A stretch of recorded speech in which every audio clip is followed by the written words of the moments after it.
Fun tradition. Thumbs up.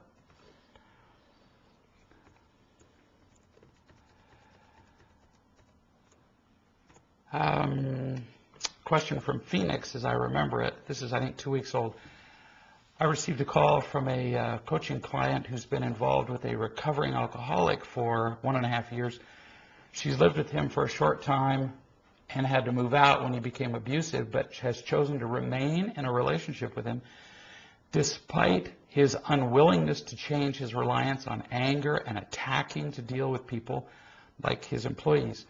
Now my client wants to know how not to emotionally distance herself from him, because when she sees him dance on the field of death, like with his employees, she becomes afraid for herself. If he can do this with an employee, why wouldn't he also attack me too? She's asking herself. So she seems to be literally fighting against her best instincts, her intuition, to distance herself from someone who otherwise is, by her description, a great guy. She also wants to help draw closer to him so that an upcoming expensive vacation that she's invested and paid for won't be a miserable time for her. I am ever amazed at how many women will fight tooth and nail to hold on to men who also fight tooth and nail against learning to become loving and prefer the power of anger and abuse. I'm so grateful that I and my girlfriend were both able to walk away from a relationship that was going nowhere fast, though admittedly not without some wishful thinking about how it might have been. But that magical thinking was not enough to move us to really make any worthwhile and productive efforts toward creating a real love relationship. I tried a couple of more times with women who were not free enough of their own fears, and that ended quickly again, with no clinging to any illusions that they would change. I saw the relationship exactly for what it was and where it would end, downhill, and I made a decisive choice accordingly. I wasn't willing to waste any more of what little time I have left on less than loving relationships. When you're used to imitation love, it's all you've got. And you're just way too terrified to let go of any little bit of it, to tolerate letting it go. I mean, here's this woman who, she's never known anything but imitation love. And so even though this alcoholic, angry, abusive man, she can see what he is. When he's with her, he's nice to her. So, yeah, he gets angry and abusive with his employees, and she can see the potential dangers, but he's sweet to her. He buys her flowers. He's kind to her. He maybe says flattering things. And so she's thinking, well, maybe it'll be different, even though I'll bet she's been through half a dozen relationships exactly like this one. She thinks, well, this time this man will be different. How many times can people say, maybe this time it'll be different, before they finally catch on that it won't be? They don't. We live in fairy tales. In fact, we live for the fairy tales. We live for these magical... Why do you think the lottery succeeds? We live for them. We live for the magic instead of having some sense, instead of paying attention to the laws of the universe, to the things that work. Real love works. Whereas, well, actually, all the laws work. Anger always works too. Anger always produces misery. And if she pays attention to this guy, she'll see that anger always works and produces destruction. So anger produces destruction with this boyfriend at work, and all it's going to take is time and opportunity before the destruction, his destruction at work, is going to spread to home. The only reason it hasn't affected her sufficiently yet is that, pay attention, he doesn't own her yet. That's all. See, they're just dating now. He's wooing her. He's trying to win her over. He owns the people at work. And once they get married and he has a sense of ownership over her, he doesn't have any more reason to woo her anymore. So then, once he's won her over and he dumps all of his expectations for happiness on her, and then she doesn't fill all his expectations, boom, the anger's going to come down like a hammer and he's going to beat her to death. In some cases, literally. So she'd be pretty insane to stay with him. Like, I mean it, really insane to hope that this turns out differently. And of course, he's just as insane. I mean, pick your insanity. She's insane to stay with him. He's insane to stay with his anger. But the insanity is born out of ignorance. Until we have something to replace our getting and protecting behaviors, what else could we do? So we don't do this stuff because we're mean or ugly or awful. We do it because we're dumb. We don't know any better.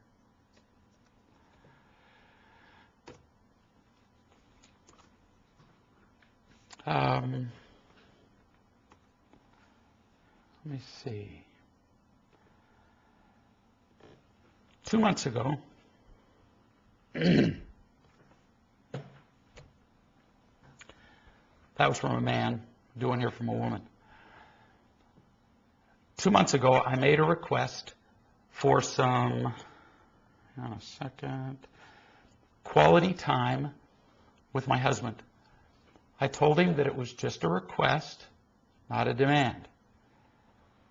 He told me that we would see if it was really a demand or a request. That's really kind of clever.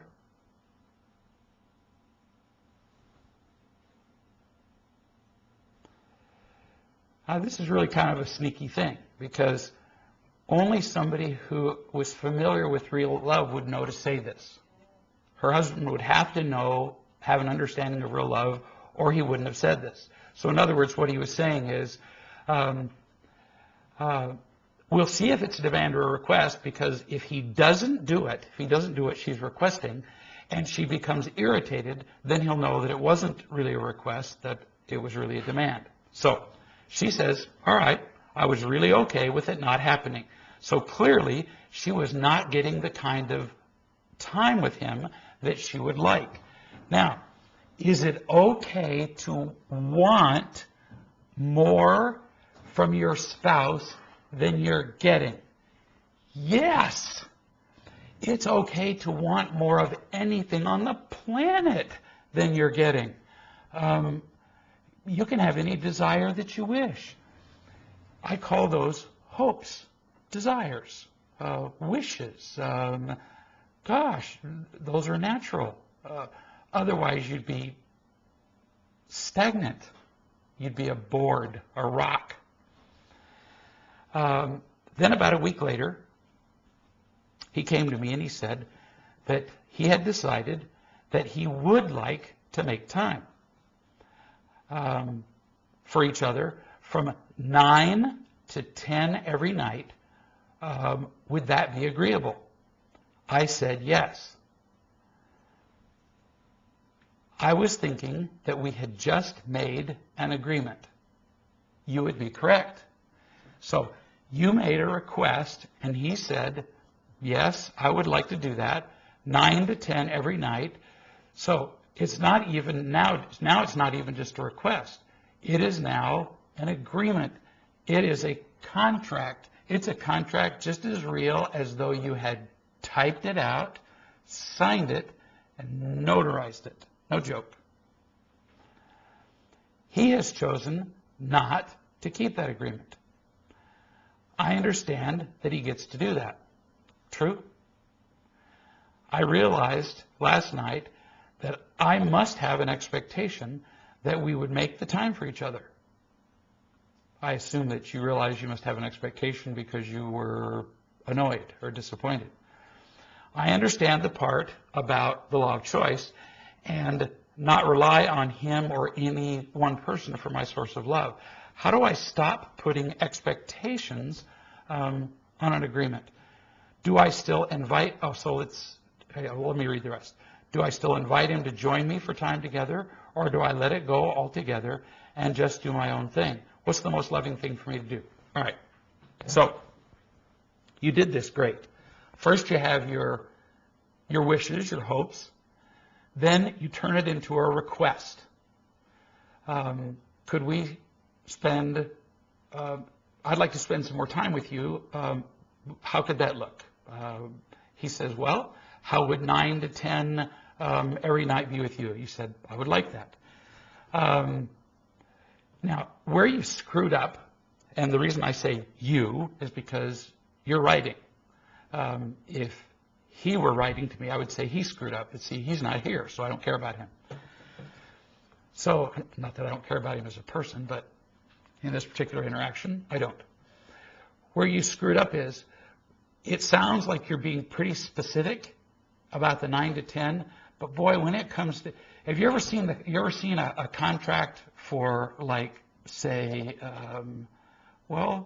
anything, any kind of contract, any kind of business contract? You ever seen a business contract that was less than 3 pages? Pretty rare that I have, and it's over some of the simplest things on the planet. I'll deliver 3 bushels of potatoes to your house takes 2 pages. Really. So if we're going to spend from 9 to 10 every night, that would probably take more than just okay. So if you're going to establish a contract, this is going to take some time. All right, so so you're going to have to ask some questions. So who's going to have the responsibility for making that happen? Shall we, like, divvy up the responsibilities? Shall it be that, like, say, on Monday, Wednesday, and Friday, I'll be the one responsible for getting us together for the thing? Would you like, or like, let's say that one of you is just like innately lazier. Really, in some couples, one person would never get the 2 of you together. In some cases, that's the case. Things don't have to be 50-50 in a relationship. That is such foolishness. For example, in some couples, one person is just absolutely OC, just absolutely organized and driven, and just likes to have things just all neatly set up in a row. I mean, I have a little grandson who's, 6 years old, and, if you take all the toys in the room and you just drop them on the floor, he'll have them all lined up in 2s. And if there's an extra little toy, he throws it in the fireplace and burns it. I mean, he can't stand it. If you've got a couple where one person just naturally organizes things and does things, have that person be in charge of making the 9 to 10 time happen. So, but let's say that you're equally divided. Then you say, okay, I'll take Monday, Wednesday, Friday. The other person will take Tuesday, Thursday, Saturday. Do you want a day off? Let's say that occasionally you may decide that, let's say the 9 to 10 time becomes a burden on a particular night, then we would agree to it on the day before. What do we do about exceptions like that? See all the questions that are coming up? What if we don't feel like it on the next day? How do we cancel? You've got to talk about this stuff. So, like, if like at 8 o'clock I just don't feel, if we don't feel like doing it at 9 o'clock, can we move it earlier? The point is, you want to spend an hour together. So, like, let's say if you say, well, can we do it at 5 o'clock instead of 9 versus just canceling? You think these are silly things? They're not little silly things, because they end up leading to resentments if you don't solve them. So you need to be thinking about all this stuff. Now, let's say that you're the person who's in charge of making the 9 to 10 thing happen on Monday, Wednesday, and Friday. Then you need to say to your partner, okay, picture it's Monday night, and it's 9 o'clock. and I'm going to come and get you for our 9 o'clock time, and you're doing something else. What is the best way that you like me to interrupt you for our 9 o'clock time?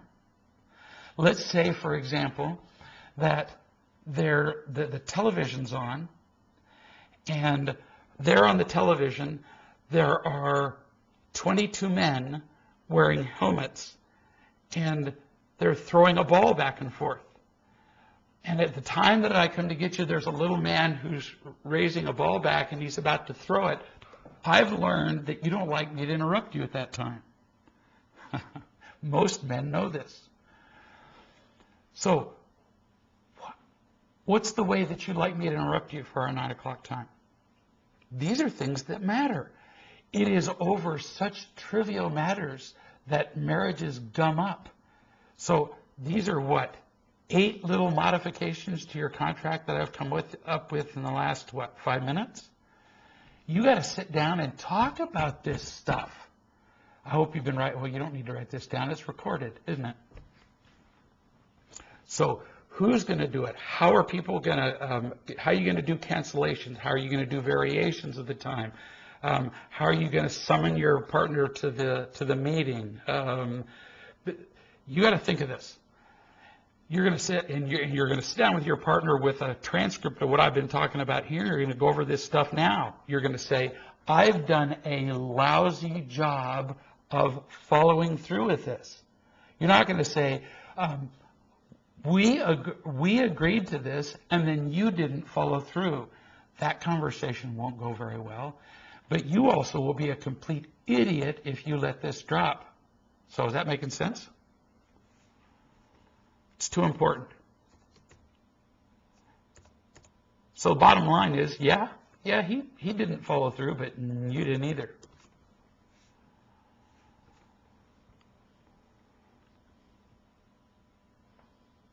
My voice is getting worse, isn't it? Nobody's added a single word since we started, so now I've got to finally ask somebody, are we still live?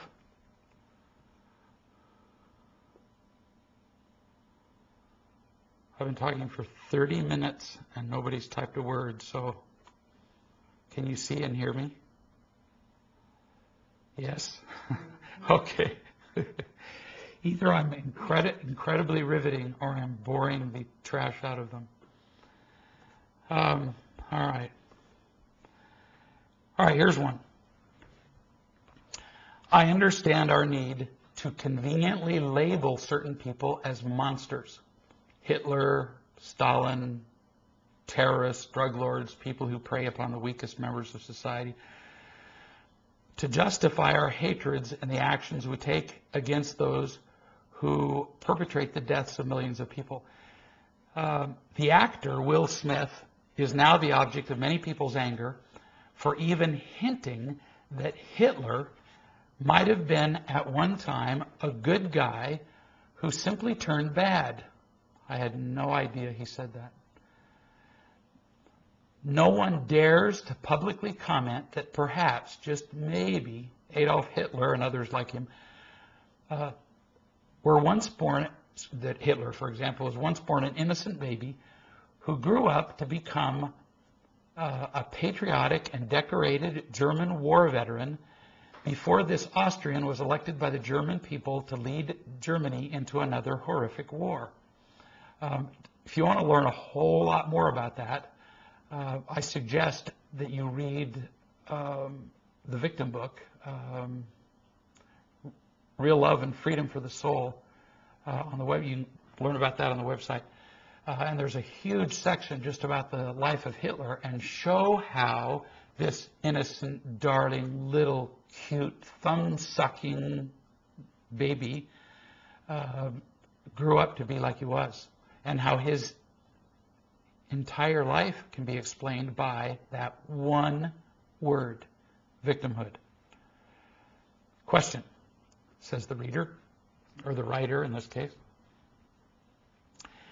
Are there not people who by childhood training or organic defect or both, who are so completely devoid of conscience and consciousness for the feelings of others that they are complete or are destructively socio or psychopathic and therefore unfit to live among those who wish to learn to live in peace and love. Yeah, absolutely.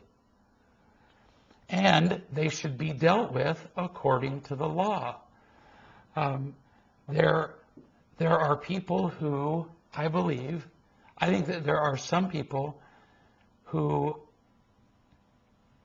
are organically rendered unfit to live among us.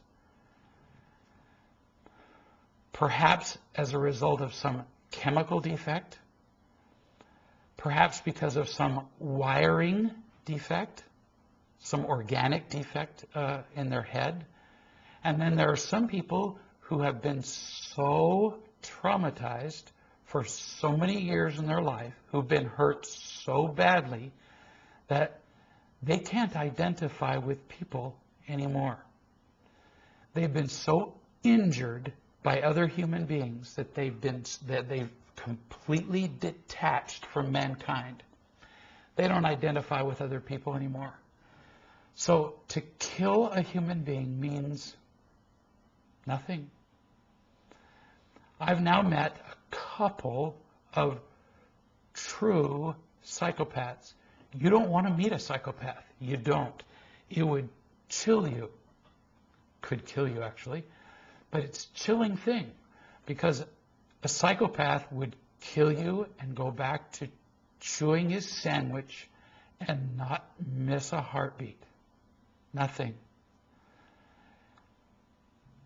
Silence of the Lambs, the movie, captures the relative spirit, if you want to call it that, or lack of spirit, of a psychopath. Other human beings mean nothing to them. Hitler was not a psychopath. A real psychopath, killing just doesn't mean a thing. There's no regret, no remorse, nothing. And how they get that way, like I say, I think there are three ways. I think it's either, or it's something in the brain wiring, it's chemical, or it's the way they've been beat up by life. But however they get there, which I'm not fit to judge, they get to the point where they can't be with other people anymore. And then they should be dealt with according to the law, whether they're imprisoned or whatever. But we should regard them with sadness rather than viewing them as monsters. But the people around them still have to be protected. The people around them still have to be rendered safe. We should not be made to feel like victims, but we should be safe. Any more than we should feel victimized or should lie in our beds at night going, ooh, about the next tornado. Should be a similar feeling, really. We don't lie in our beds and go, ooh, those vicious tornadoes, those evil tornadoes, do we? No, they just happen. And we think that because they're associated with human beings that somehow they're evil or intentional. These people are beyond the understanding, I think, of most of us. I understand we are to love everyone without conditions, continues the questioner. But how are we to love terrorists who would destroy us given the means, or are a paroled convicted felon or sex offender who's caught sexually assaulting a 4-year-old girl in a park, or anyone else who clearly demonstrates by their conduct their intentions to destroy the lives of the people around them? Well, love starts with understanding, I would hope. And this is important, so I would suggest that we listen closely. There's no contradiction whatever in loving someone unconditionally and simultaneously requiring them to be responsible for their behavior. In fact, that's the loving thing to do. So first we understand who and what they are. People do some of the most horrific things that are imaginable because of their getting and protecting behaviors. That's what those horrible things are.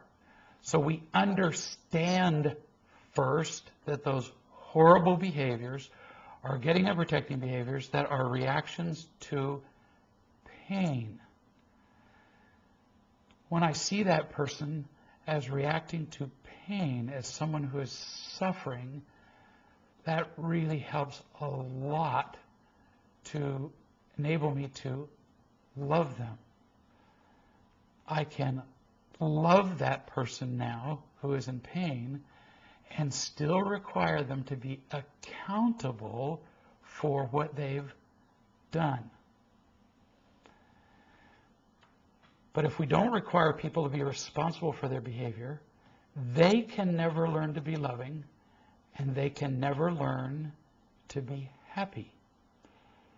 So how could that look? For example, and I've talked about this, I think maybe once before, ever, but many, many years ago, one of my children was sexually abused by obviously a sexual offender, and we didn't brutalize the sexual offender. We saw to it that the sexual offender got treatment rather than going to jail. We intervened, went to the judge, got treatment for the offender, made a huge difference in the offender's life, and in the process made a huge difference in our child's life.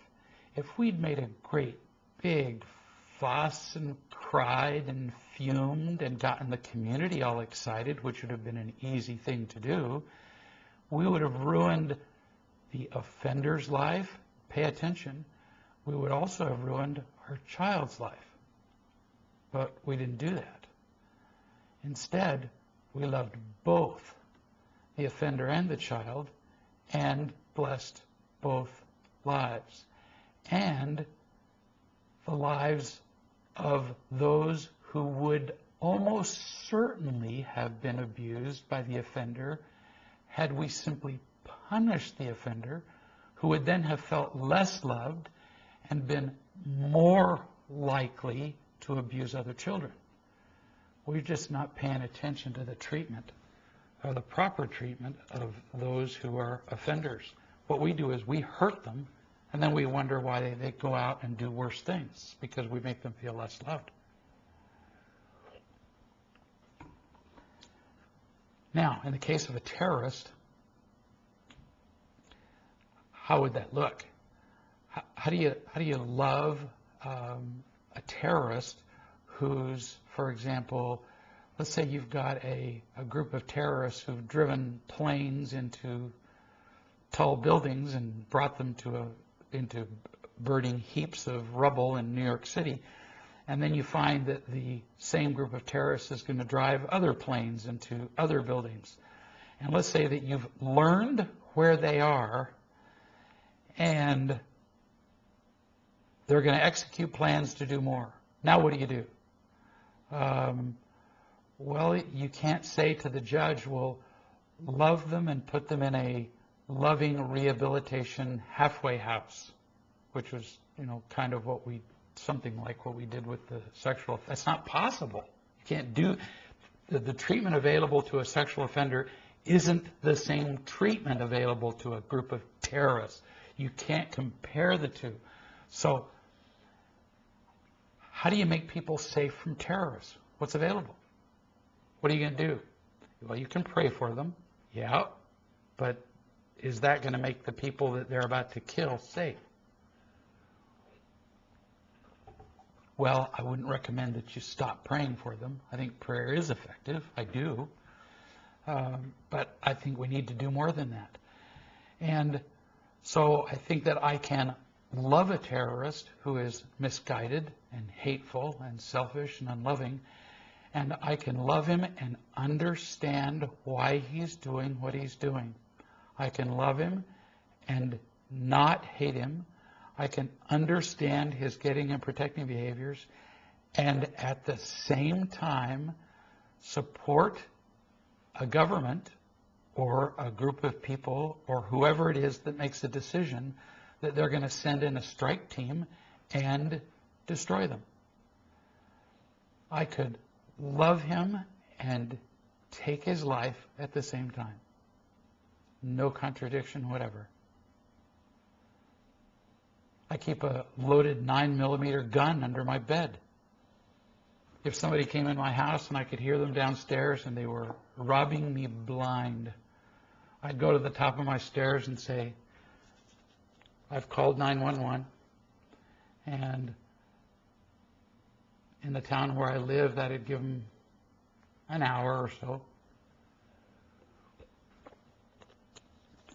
So you can take all you can take in an hour, but don't come up the stairs, because the people I love live up the stairs. And so if you come up the stairs, then I'll have to shoot you. And if I shoot you, I'm pretty good with a gun, but I'm afraid that I'll get all nervous when you're coming in the room, so I'm not going to aim for your leg. So I might have to shoot you dead. And I'd hate to do that, because I don't hate you. In fact, I'd still love you, but I'd still shoot you dead.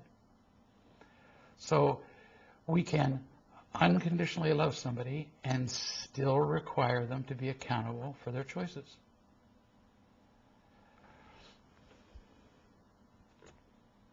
We've gotten confused that somehow loving is weakness.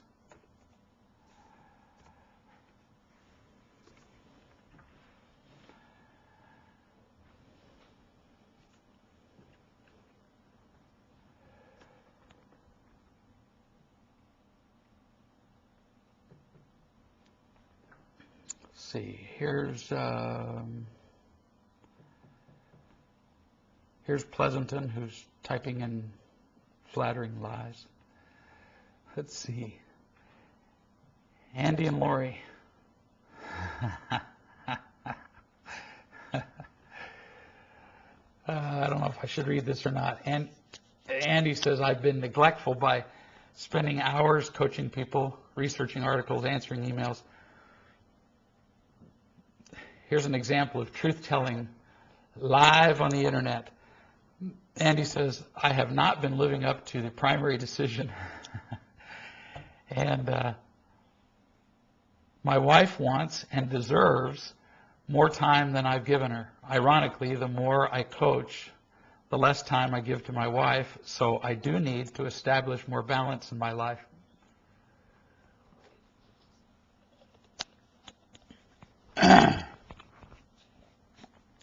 Good for you. Right on. Woo-hoo.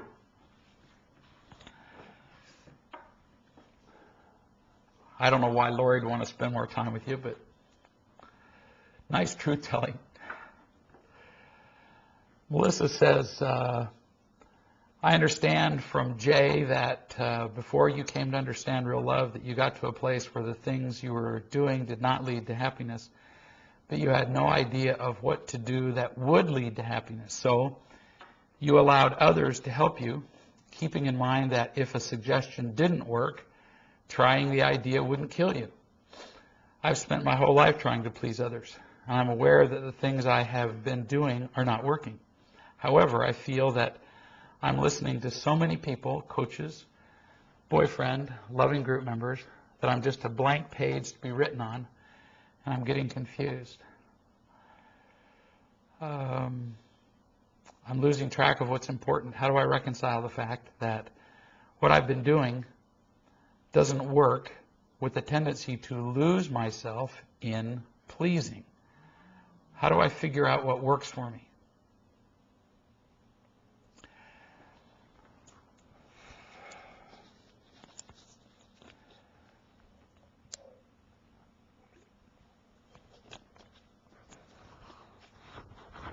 So as you listen to these people describe to you how you can live your life differently, the question is it's not what they're saying, it's how you take it. Your question has always been, will they like me? It's been, what will their reaction be to what I do? That's been your problem. So now your question is, how can I implement this, and how will it work? How will it lead to my goal of being a more loving person? That's the difference. And if you look at it in that way, it will change the way you do things quite a bit. Whereas what I'm seeing you doing now is still a lot of the same old thing. People are giving you a lot better advice, but you're still taking it and going, but if I do this, will this person like me? And if I do it, you're not doing it the same. I'm just telling you, it's distracting you. And you can't let that bother you at all. It doesn't matter what they think of you. It's especially distracting when it comes to your boyfriend. That when he offers you a suggestion, that you worry that whether you do or don't do that thing, that he will or will not like you. And as long as you care whether following his advice or not following his advice is going to matter, that's a real problem. You can't care. So it may be that, listening to your coach and some others for a while would be better, and then periodically getting just incidental feedback from your boyfriend would be the best way to go, because you're too tied to getting approval from your boyfriend. It's too distracting to you.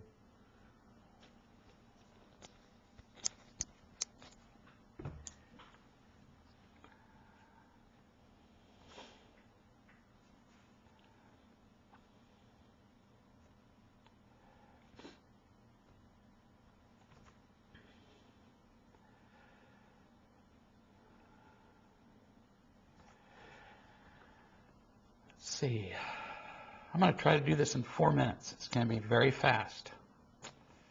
No, can't be done. So, no, this one can. I'm going to do this one. This one person said, I had questions about enabling others. I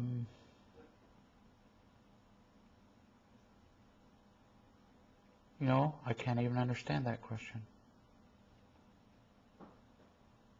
Oh, yeah, I do.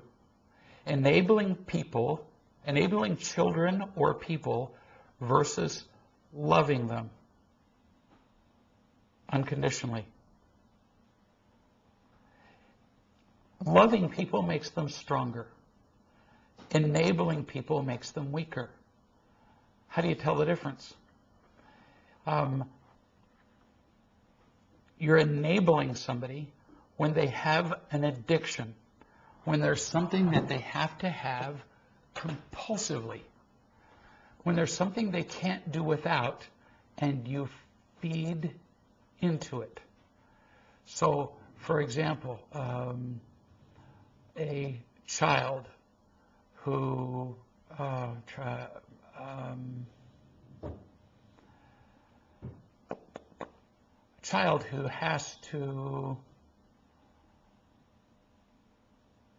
a child who's a complainer, and a child who always has to have help, a child who can't do anything by himself, a child who's a victim, a child who whines and cries and complains, Mommy, help me with this, child who can't ever tie his shoes by himself and who's now 25.